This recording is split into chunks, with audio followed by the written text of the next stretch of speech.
my name is LuizaR. I'm Tegan. And I'm LexiD. And you guys are A24 producers listening to our film pitch entitled Altered Realities.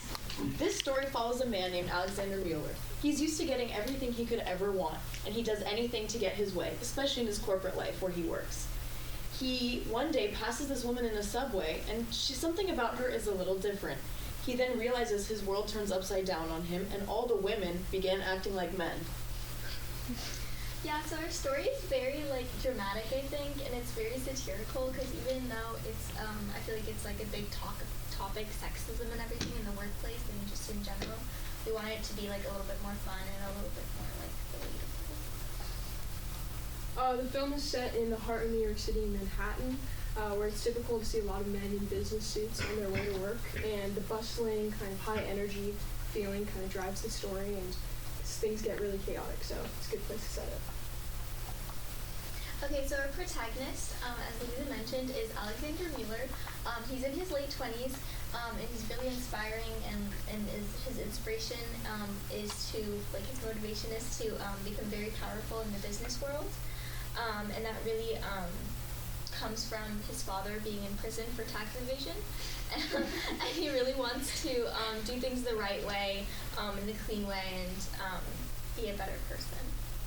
This is Mia Mueller, his wife.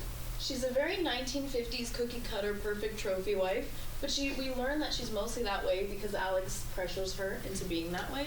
She secretly has a passion for painting and would love to start her own studio, but she suppresses those feelings until the world turns upside down when she starts pushing back on the pressures that Alexander forces on her and begins to take the car to work and begins to make him cook dinner. One night she sits and asks him to pour her the whiskey, and she sits on the couch drinking it. Our last character is Lucy Nguyen, who's seen as kind of the antagonist through Alexander's eyes. She's competing in the same workforce for the same role as CEO, and although he doesn't see her as a threat initially, she's not afraid to kind of stand up against him and be manipulative, which definitely teaches him a lesson in the end. So she's kind of like a boss lady. Yeah. Okay, so as you already know, Alexander Mueller is a very masculine kind of man, and he has a very strict morning routine. So Act 1, he wakes up, he's like, Mia, get me coffee, black coffee, don't, only egg whites. He's very strict and very all of these things. And so he wakes up, he does his routine, and he goes off to work. And as he's walking to work, he sees this homeless woman that he sees every day, which reminds him of his mother, who has had cancer and is very weak, and he kind of just views women as very weak because of his female role model was not the best for him. And so then he goes to work. Act 2. He wakes up and sees the subway lady smiling at him, which usually she's asking for money and looking sad. He finds this weird but continues about his day. The next day he wakes up to find Mia hasn't cooked him his breakfast. Confused, he asks her what's going on, and she takes the keys and drives to work. He's very confused now because she doesn't work. So then he goes on the subway. During the subway, all the seats are taken by women spreading their legs. And he's very confused by this. He goes to work. He usually doesn't have to bring his badge because they know him as the son of the big guy who got arrested for tax evasion. Lucy Nguyen comes down and saves him and slaps him on the butt and says, "Shouldn't forget your badge, sweetheart." He goes to work, and as he's going back in the subway, he sees women making crude jokes to him and demeaning him and asking him to get their coffee. He feels abused, and he feels like a piece of meat and an object. And he doesn't understand why. How could people treat other people like this? This is horrible.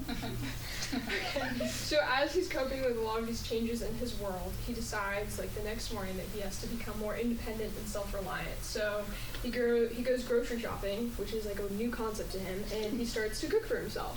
And as he's doing this, he, feels this newfound passion for cooking and taking care of himself. And we won't spoil it, but he uses these new skills to appreciate women more and also take care of the homeless lady who reminds him of his sick mother. And in the end, he kind of accepts that Lucy, the boss woman, is in charge of him and that she's better. So these are our media for the story. This is our custom book cover. So this is obviously Lucy Nguyen, very powerful woman. This is a movie poster inspired by Saul Bass. And to reflect on this project, I think we had some difficulties with the main character because we wanted to make him likable, but kind of the butt of the joke. But also, like, he had to be a little sexist to make the story drive, but we had to know why, which is why we included the sick mother, and that was his only vision of women. And we had to include his dad, which made him have the drive to be rich. Yeah, I feel like it was definitely hard because, I mean, we were talking to Mr. Greco about this a lot. Like, we didn't want to make him, like, literally, like, a horrible person, so then everybody would hate him and nobody would really, like, follow his story very well. So that was something we found difficult. I'd say the key theme is, like, self-growth. Like, there's character growth is what drives the story mostly. Yeah. But one of our memorable moments like, during this project is when Louisa and Tegan would fight about literally everything and every small detail, and it was like really fun to like kind of like bounce ideas off of each other and like have a little fun time. And our inspiration, I feel like mainly we drew from like Barbie because kind of like that like whole thing, and like the roles like reversed, and when Ken comes back when Ken comes back and like he's like, oh, I want to be a man. And then, like, everyone's like... And also, I don't know if anyone's seen Magnolia. Probably not. But there's a main character in this that he's played by Tom Cruise. He's, like, a horrible but kind of funny guy. He's, like, a joke, but he's, like, hyper-masculine. And that's who our character is based off of. So. Yeah, and we really wanted to, like, I feel like, look at, like, sexism and, like, everywhere, like, with our, movie. We wanted to, like, draw attention to it. Like, see how, like, silly it is when it's in the opposite way. Yeah. Or silly, like, you know. Like hyperbolic, like the fact that now men are being treated like women and now it's a problem. But before, it happens every day and it's never a problem. So we kind of wanted to poke fun at gender roles and stereotypes in a way where it makes it seem crazy, but in reality it's what women go through every day. So. Any questions?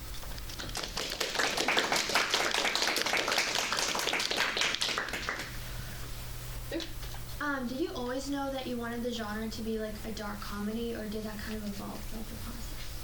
I think we knew that before we started writing. I know, we told me. The one thing we're like, we want it to be a comedy, kind of, because I think we love Barbie. I love Barbie. What a girl we should have been nominated. And then we wanted to make it funny, but also have some serious elements to it, so it wasn't just a comedy. Oh, Dragos. How do you plan to make even more money off of this? I think making it a book and a movie, like we have here. A movie adaptation. Anyway. I think, and I think definitely a live action film. Any franchising, McDonald's toys, popcorn buckets, any of that? I don't know if McDonald's toys, but I think selling books and movies, and then these posters. Yeah, maybe these posters. Mr. Greco. You mentioned that we're A24 studio executives. Is that correct? Yes. So what other films have you seen by A24 TV shows that would be inspirational for this? Because I'm just kind of trying to think about how A24 specifically with their style of filmmaking, how would they approach this particular story? Okay, I'm blanking on all the films that I've seen from A24, but they are one of like the most creative movie production companies, I feel like, and a lot of their stuff, their writing is really good. Like the writers for A24 have always been good. Their movies have like never disappointed me, and I feel like they would make this serious, but they would be great at the dark comedic. I mean, they're great in like horror movies. Like A24 horror movies are amazing, but I feel like they'd also have some like good dialogue. Good dialogue. But didn't they produce Beef, the show on Netflix? Yeah. That wasn't that A24? Yeah. Yeah, that sort of seemed to me to be a close model for kind of the kind of humor you might be going for. Yeah, very satiric, hyperbolic, dialogue-driven. And the main character is, deeply flawed, of course. That's what essentially makes it so funny. He's got road rage in the beginning, right? That's part of what gets him into trouble. Yeah. But he's a very sympathetic character. So that was like what you were struggling with is how to make Mueller the sympathetic character. Yeah. But also the target of your satire. Yeah, definitely. Yeah. So comedy is hard. I mean, you guys wrote the story. There's probably going to be some script writers coming in here wanting to change it. Hopefully you're okay with our script writers looking at it and going, we need to make this a little bit more funny or whatever. You okay with all that? Total. Oh, yeah. We'd have to approve it, but yeah, totally. Depends on what they write. The main story elements I think are important, but the way they write the dialogue and the way the production it ends up to be is the most important part, I think. How would you deal with like the backlash? Like if you went to people and they were like, if you like went to writers and they were like, we're gonna make this more like you know Barbie. Like Yeah. if this movie came out and like people were like, well, this is hating on men. Like how would you like deal with that? I think we would acknowledge that they are the butt of the joke. They are the Alexander Mueller, and if they get offended by it, then they're the problem. It's what's happening to us every day. So just flipping it around. I mean, I've seen some comments about Barbie where they're like, Ken is ridiculous. Like a man would never act like that. It's what's called emasculating or something. But I feel like the perfect way to kind of solve that issue is that Ken was very likable, where I feel like our guy has some likable traits to him. Like we empathize for him and it makes him more human rather than like unrealistic. And it's supposed to be very realistic, just like slightly heightened. Amplified. Yeah, amplified. Based on real experiences, basically. So I feel like if they judge it, it's Not for them. yeah.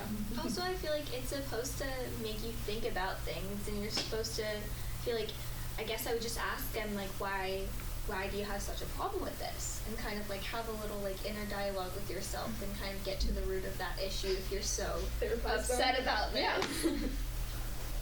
Who do you see starring in this movie? Ooh, I love this question. Who's starring? Oh, Emma Stone would be a dream. Or So, yeah. Jennifer Lawrence, hello. She's so funny. As Lucy Nguyen. As, like, the Oh, the yeah. boss. No, Meryl Streep is Lucy Nguyen. No, but that's, like, It should be a young, like, okay, so for the guy, we need to decide on the guy. What's his name? Theo James or something?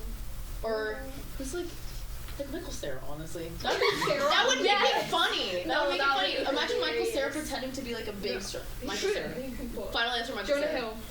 Jonah Hill. Jonah Hill. Jonah Hill. We're very opinionated. yeah. Yeah. Any more questions or anything? Okay, thank you.